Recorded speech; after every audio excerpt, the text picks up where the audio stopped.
प्रणतक्लेशनाशाय श्रीगोविन्दाय नमो नमः। नरसिंहो किलाज्ञानमध्वान्तदिवाकरः जयत्यमितसज्ञान सुखशक्तिपयोनिधिः अभ्रमं बन्धनहितम् अजडम् अमरं सदा आनन्दतीर्थम् अतुलं भजे तापत्रयापहम् तपो विद्या विरक्त्यादि सद्गुणोद्धाकरानहम् वाजराज गुरु वंदे हयग्रीवभयाश्रयाय। श्री गुरुभ्यो नमः।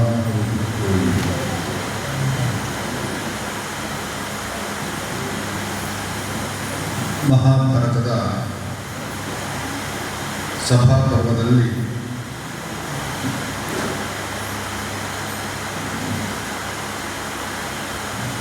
ದುರ್ಯೋಧನನ ದುಷ್ಟಕೂಟದಿಂದ ಪ್ರೇರಿತರಾಗಿ ಧೃತರಾಷ್ಟ್ರ ಯುಧಿಷ್ಠಿರನನ್ನು ಧೂತಕ್ಕಾಗಿ ಆಹ್ವಾನಿಸಿದ್ದಾನೆ. ಯುಧಿಷ್ಠಿರನಲ್ಲಿ ಕಲಿಯ ಆವೇಶವಾಗಿ ತಾನು ಧೂತಕ್ಕೆ ಒಪ್ಪಿಕೊಂಡು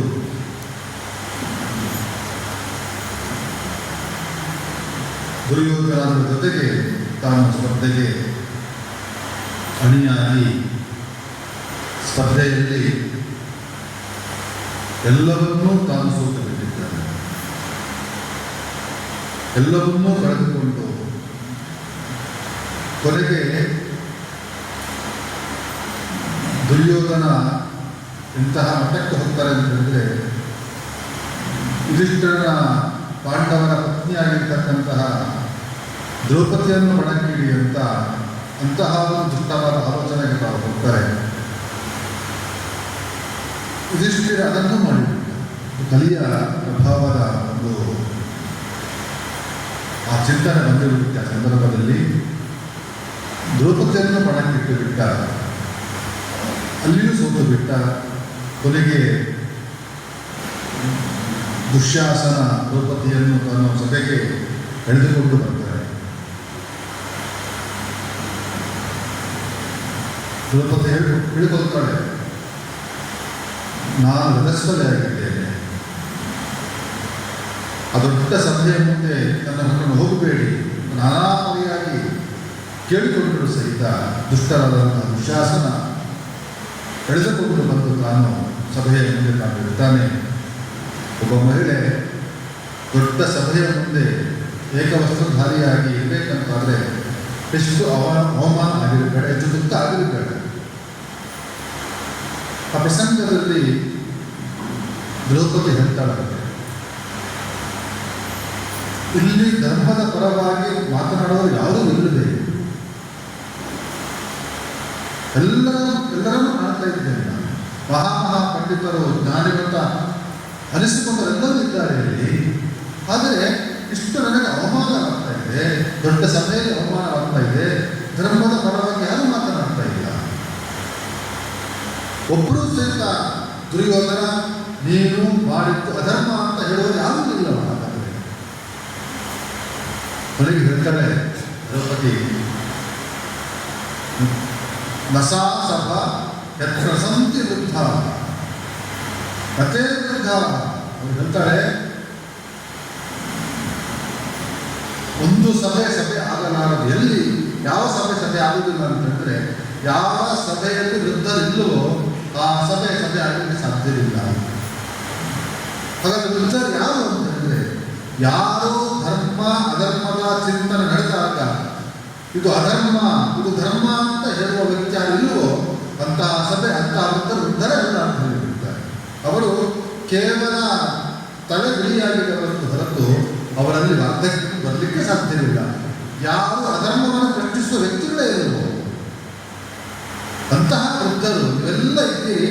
ಎಷ್ಟು ಧೈರ್ಯ ದ್ರೌಪದಿಗೆ ನೋಡಿ. ಆ ಭೀಷ್ಮಾಚಾರ್ಯರಿದ್ದಾರೆ, ದ್ರೋಣಾಚಾರ್ಯರಿದ್ದಾರೆ, ಮಾಮ ಎಲ್ಲರೂ ಜ್ಞಾನಿಗಳ ಆ ಒಂದು ಸಮೂಹ ಎಲ್ಲರಲ್ಲೂ ತಲೆಗೆ ಆವೇಶ ಆಗಿಬಿಟ್ಟಿದ್ದಾರೆ. ಭೀಷ್ಮಾಚಾರ್ಯ ಮಹಾ ಭಾವ ಪಿತಾಮಹ ನಾವು ಹೇಳ್ತೇವೆ. ಅಂತಹ ಭೀಷ್ಮಾಚಾರ್ಯರು ಸುಮ್ಮನೆ ಬಿಟ್ಟಿದ್ದಾರಂತೆ. ದ್ರೌಪದಿ ಹೇಳ್ತಾಳೆ, ಇಷ್ಟು ದೊಡ್ಡ ಸಭೆಯಲ್ಲಿ ಒಬ್ಬರು ಮಾತನಾಡುವುದಿಲ್ಲ ನನ್ನ ಬಗ್ಗೆ,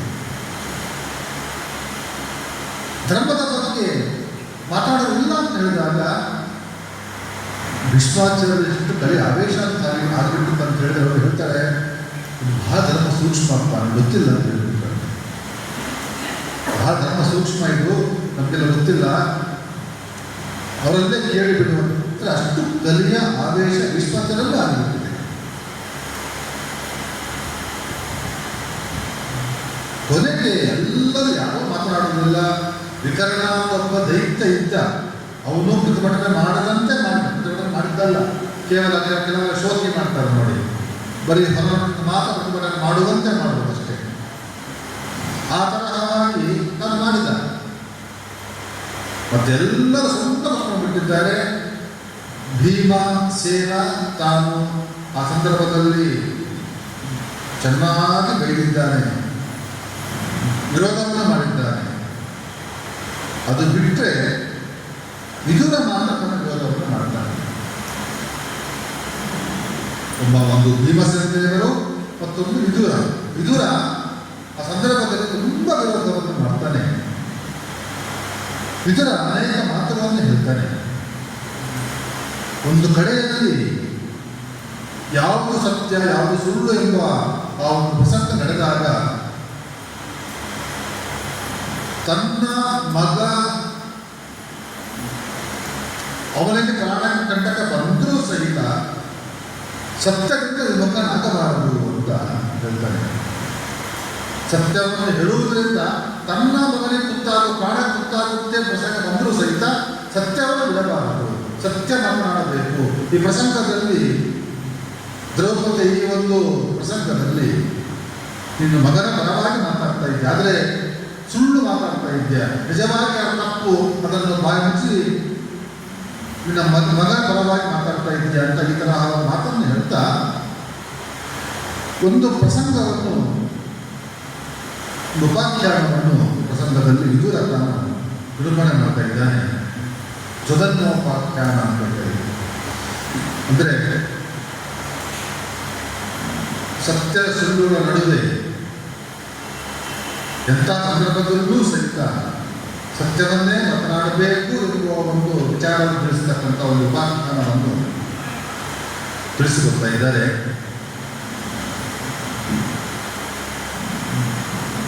ನರಸಿಂಹದೇವರ ಅನುಗ್ರಹ ಪಾತ್ರನಾಗಿರ್ತಕ್ಕಂತಹ ಪ್ರಹ್ಲಾದ ರಾಜ, ಅವನಿಗೆ ವಿರೋಚನ ಎಂಬತಕ್ಕಂತಹ ಮಗ ಇದ್ದಾನೆ.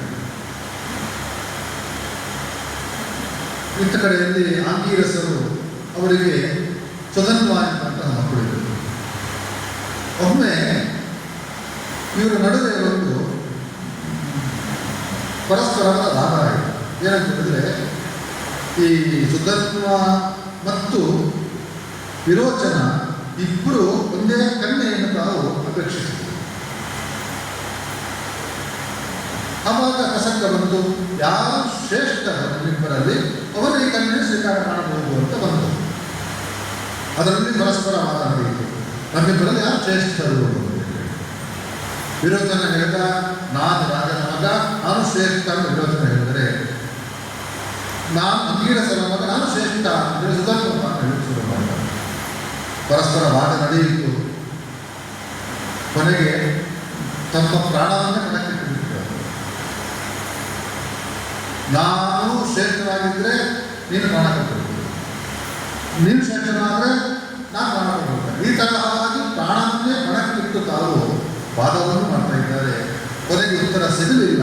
ಉತ್ತರ ಸಿಗದೇ ಇದ್ದಾಗ ಇಬ್ಬರೂ ಸೇರಿ ವಿರೋಚನ ತಂದೆಯಾದಂತಹ ಪ್ರಹ್ಲಾದನ ಬಳಿ ಬಂದರು. ಪ್ರಹ್ಲಾದ ಅವಳು ಬಂದು ಸುಧನ್ವ ತಾನು ಹೇಳಿದ್ದಾರೆ, ನೋಡಪ್ಪ ಪ್ರಹ್ಲಾದ್ರೆ, ನಿಮ್ಮ ಮಗನಿಗೂ ನನಗೂ ಪರಸ್ಪರ ವಾದ ಆಗಿದೆ, ಯಾರು ಶ್ರೇಷ್ಠರು ಅಂತ ಗೊತ್ತಾಗ್ತಾ ಇಲ್ಲ. ಆದರೆ ನೀನು ಒಂದು ವೇಳೆ ನಿನ್ನ ಮಗನ ಪರವಾಗಿ ಇದ್ದುಕೊಂಡು ಸುಳ್ಳು ಹೇಳಿಬಿಟ್ರೆ ಖಂಡಿತವಾಗಿ ಶತಥಾ ತೇ ಶಿರೋ ವಜ್ರೇಣ ಪ್ರಹರಿಷ್ಯತಿ ಹೇಳಿಬಿಡ್ತಾನೆ ಧರ್ಮ. ಇಂದ್ರ ಬಂದು ತನ್ನ ವಜ್ರಾಯುಧದಿಂದ ಇದನ್ನ ತಲೆಯನ್ನು 3 ಹೋಳು ಮಾಡಿಬಿಡ್ತಾನೆ. ಜಾಗ್ರತೆಯಿಂದ ಉತ್ತರ ಕೊಡಬೇಕು ನೀನು ಅಂತ ಹೇಳ್ಬಿಡ್ತಾನೆ. ಪ್ರಹ್ಲಾದನಿಗೆ ಸಂಕಟ ಆಯಿತು. ಒಂದು ಕಡೆಯಲ್ಲಿ ಸ್ವಧನ್ವ ಶ್ರೇಷ್ಠ ಅಂತ ಹೇಳಿದ್ರೆ ತನ್ನ ಮಗನ ಪ್ರಾಣ ಹೋಗಿಬಿಡುತ್ತೆ. ತನ್ನ ಮಗ ಶ್ರೇಷ್ಠ ಅಂತ ಹೇಳಿಬಿಟ್ರೆ ಸುಳ್ಳು ಹೇಳ್ತಾರೆ. ಏನು ಮಾಡಬೇಕು ಈಗ?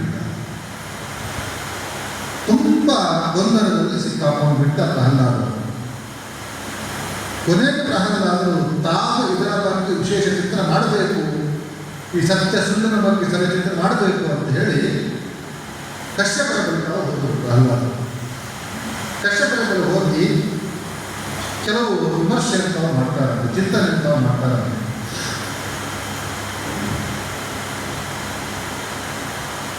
ಪ್ರಹ್ಲಾದ ಹೇಳ್ತಾರೆ ಕಶ್ಯಪರಲ್ಲಿ, ಯೋಧಿ ಕಷ್ಟಂ ಅನಿಭೂಯ ವಿತಕಂ ವಾ ನಿರ್ದಿಶೆ ಕೇಚ ತಸ್ಯ ಪರೇ ಲೋಕ ನಮ್ಮ ಆತಕ್ಷುವ. ಮೊದಲು ಕೇಳ್ತಾರಂತೆ, ಯಾರು ಪ್ರಶ್ನೆಗೆ ಸರಿಯಾದ ಉತ್ತರವನ್ನು ಕೊಡುವುದಿಲ್ಲವೋ ಅಥವಾ ಸುಳ್ಳಾದ ಉತ್ತರವನ್ನು ಕೊಡ್ತಾನೋ ಅವನಿಗೆ ಎಂತಹ ರೋಗ ಪ್ರಾಪ್ತಿಯಾಗುತ್ತೆ. ಕೇಟಕಲು ಬರೇ ರೋಗ, ಅವನಿಗೆ ಪರಲೋಕದಲ್ಲಿ ಯಾವ ತರಹವಾದ ಶಿಕ್ಷೆಯಾಗುತ್ತೆ, ಎಂತಹ ಪರಲೋಕ ಪ್ರಾಪ್ತಿಯಾಗುತ್ತೆ, ಅವನಿಗೆ ಯಾವ ಶಿಕ್ಷೆ ಬರುತ್ತೆ ಅವನಿಗೆ ಅಂತ ಹೇಳಿ ಪ್ರಶ್ನೆಯನ್ನು ಮಾಡ್ತಾರೆ. ಅವರ ಕಶ್ಯಪರು ಹೇಳ್ತಾರೆ, ಬೇರೆ ಬೇರೆ ತರಹವಾದ ಕಶ್ಯಪರು ಹೇಳ್ತಾರೆ. ಜಾನನ್ ಅವಿಭ್ರುವನ್ ಪೃಷ್ಟ ಕಾಮ ಕ್ರೋಧ ಭಯ ತಥಾ ಸಹಸ್ರಂ ದಾರುಣ ಪಾಶ ಆತ್ಮನಿ ಪ್ರತಿಮುಂಚತಿ. ಕಶ್ಯಪರು ಹೇಳ್ತಾರೆ, ತನಗೆ ಉತ್ತರ ಗೊತ್ತಿದ್ದೂ ಸಹಿತ ಯಾರು ಸರಿಯಾದ ಉತ್ತರವನ್ನು ಕೊಡುವುದಿಲ್ಲ ಕೆಲವು ಕಾರಣದಿಂದ, ಕಾಮ ಕ್ರೋಧ ಭಯ.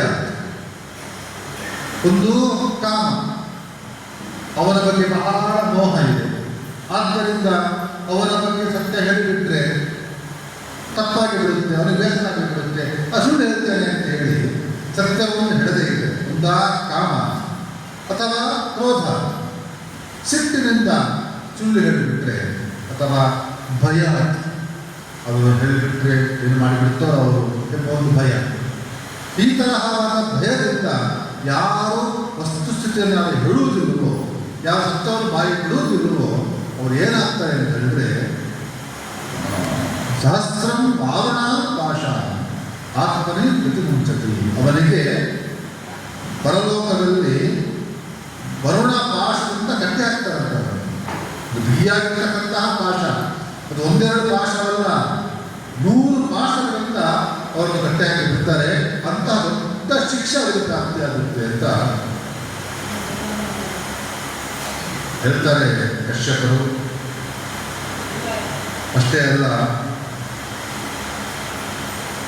ಸಾಕ್ಷೀಚ ವಿಭ್ರುವನ್ ಸಾಕ್ಷ್ಯಂ ಗೋಕರ್ಣ ಶಿಥಿಲಂ ಚರನ್ ಸಹಸ್ರಂ ವಾರುಣ ಪಾಶ.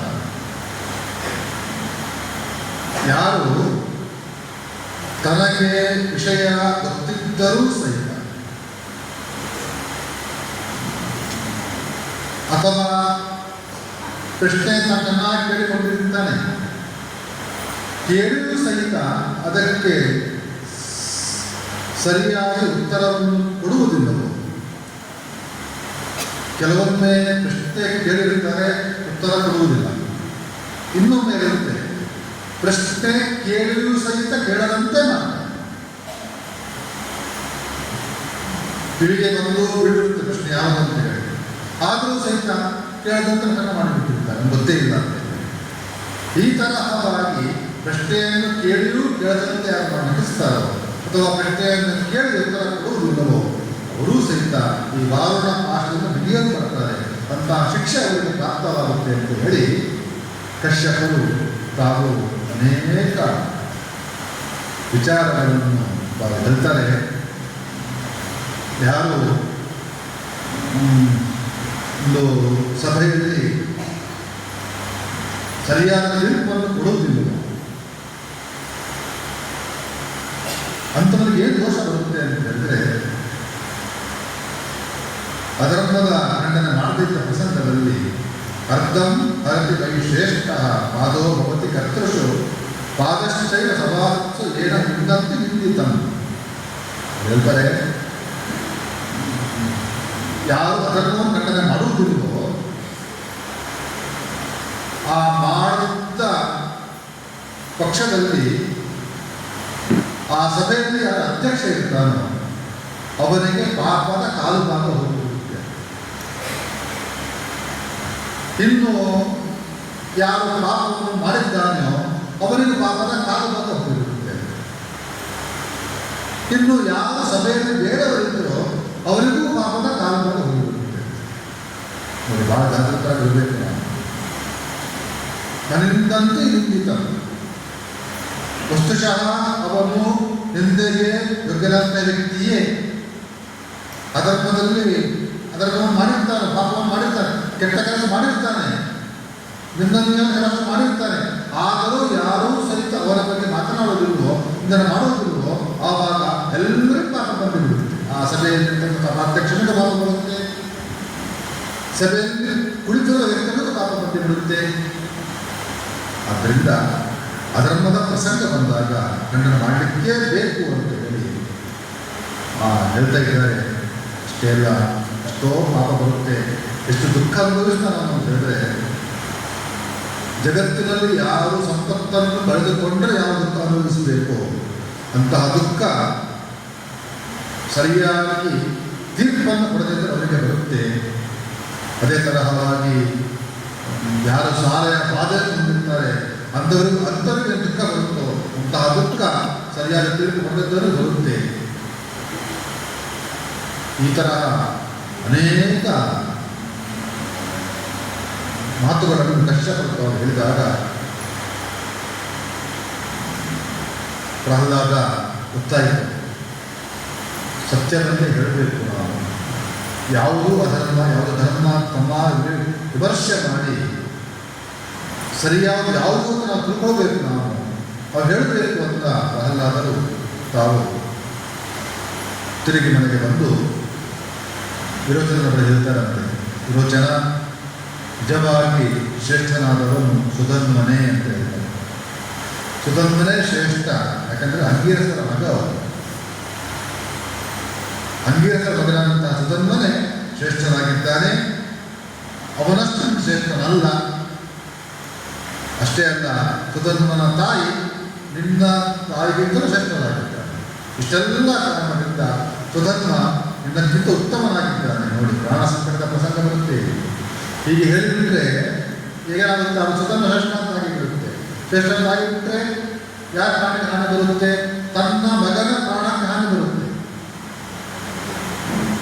ಆದರೆ ಪ್ರಹ್ಲಾದ ತನ್ನ ಮಗನ ಪ್ರಾಣಕ್ಕೆ ಹಾನಿ ಬಂದರೂ ಪರವಾಗಿಲ್ಲ, ನಾನು ಸತ್ಯ ಮಾತಾಡ್ತೇನೆ ಅಂತ ಹೇಳಿ ಆ ಪ್ರಹ್ಲಾದ ತಾನು ಧರ್ಮವನ್ನು ಬಿಟ್ಟು ಮಾತಾಡಲಿಲ್ಲ. ಅವನು ಹೇಳ್ತಾನೆ, ಸುಧನ್ವ ಅವನೇ ಉತ್ತಮನಾಗಿದ್ದಾನೆ, ನೀನು ಉತ್ತಮನಲ್ಲ, ಅವನಷ್ಟು ಶ್ರೇಷ್ಠನಲ್ಲ ನೀನು. ಆದ್ದರಿಂದ ಅವನೇ ಕನ್ಯೆಯ ವಿವಾಹ ಮಾಡಿಕೊಳ್ಳಲು ಅರ್ಹನಾಗಿದ್ದಾನೆ ಅಂತ ಹೇಳಿ ತಾನು ಹೇಳ್ತಾನೆ, ನಿನ್ನ ಪ್ರಾಣಗಳಿಗೆ ಸುಧನ್ವನೇ ಒಡೆಯ ಅಂತ ಹೇಳಿಬಿಡ್ತಾನೆ. ಅವನು ಹೇಳಿದ್ರೆ ಮಾಡಬಹುದು ನಿನ್ನ ಪ್ರಾಣವನ್ನು.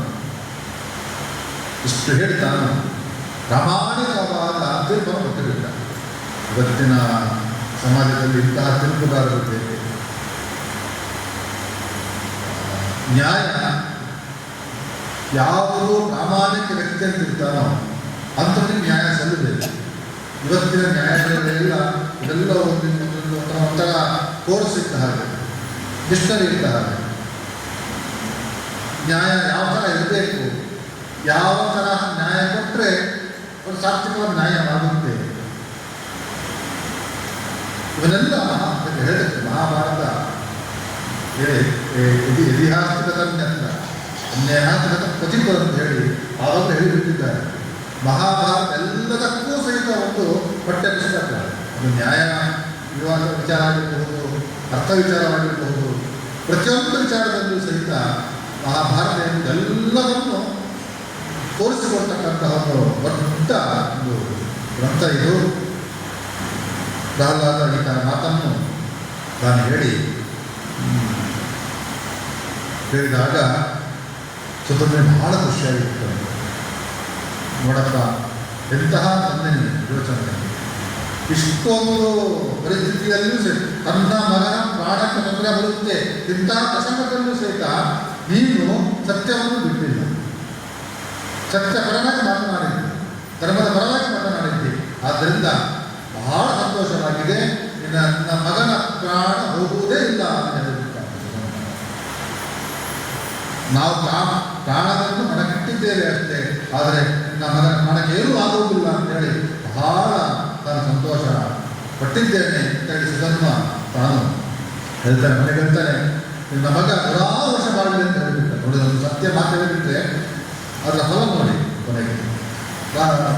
ಸುಧನ್ವ ಹೇಳ್ತಾನೆ, ನಿನ್ನ ಮಗ ವಿರೋಚನ ನೂರಾರು ವರ್ಷ ಬಾಳಲಿ ಅಂತ ಹೇಳಿ ತಾನು ಅನುಗ್ರಹವನ್ನು ಮಾಡ್ತಾನೆ. ಈ ತರಹವಾಗಿ ಮಹಾಭಾರತದಲ್ಲಿ ಇದರ ಈ ಒಂದು ಉಪಾಖ್ಯಾನವನ್ನು ಹೇಳಿ ಧೃತರಾಷ್ಟ್ರನಿಗೆ ಹೇಳ್ತಾನೆ, ಯಾವಾಗಲೂ ಸತ್ಯ ಪರವಾಗಿ ನಿಲ್ಲಬೇಕು, ಯಾವುದು ಧರ್ಮವು ಧರ್ಮದ ಪರವಾಗಿ ನಿಲ್ಲಬೇಕು ಹೊರತು ಅಧರ್ಮದ ಪರವಾಗಿ ಇರಬಾರದು. ನೀನು ನಿನ್ನ ಮಗನಾಗಿರುವ ದುರ್ಯೋಧನ, ಆದರೆ ಆ ದುರ್ಯೋಧನ ಅಧರ್ಮವನ್ನು ಮಾಡಿದಾಗ ಅದನ್ನು ಖಂಡಿಸುವ ತಾಕತ್ತು ನಿನಗೆ ಬೇಕು. ಅದು ಬಿಟ್ಟು ನಿನ್ನ ಮಗನ ಪರವಾಗಿ ನಿಂತುಕೊಂಡು ಒಬ್ಬ ಅವಮಾನವಾದಾಗ ಸುಮ್ಮನೆ ಕುತ್ಕೊಳ್ಳು ತಪ್ಪು ಎನ್ನುವ ಒಂದು ಮಾತನ್ನು ಉಪಾಖ್ಯಾನ ಜೊತೆಗೆ ತಾನು ಹೇಳಿ ಆ ವಿದ್ಯಾವಾದವನ್ನು ಹೇಳ್ತಾನೆ. ಅಂತಹ ಸುಧನ್ವೋಪಾಖ್ಯಾನ ಅತ್ಯಂತ ಧಾರ್ಮಿಕವಾದ ಉಪಾಖ್ಯಾನ. ನಮಗೆಲ್ಲರಿಗೂ ಸಹಿತ ಯಾವ ತರಹವಾಗಿ ನಾವು ಧರ್ಮದ ಪ್ರಸಂಗ ಬಂದಾಗ ಯಾವ ರೀತಿಯಲ್ಲಿ ನಾವು ನಡ್ಕೊಳ್ಬೇಕು ಎಂಬ ಒಂದು ಮಾರ್ಗದರ್ಶನವನ್ನು ಕೊಡ್ತಕ್ಕಂತಹ ಉಪಾಖ್ಯಾನ ಇದು ಸುಧನ್ವೋಪಾಖ್ಯಾನ.